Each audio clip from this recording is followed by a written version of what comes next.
Hi everybody, so we're making another video. On the previous video you saw me shoot the 44 Magnum. Right now we're going to shoot the 45.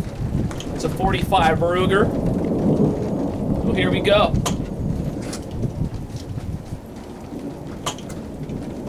Going to slide the clip in.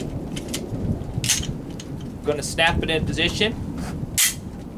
Now we're loaded and ready to shoot.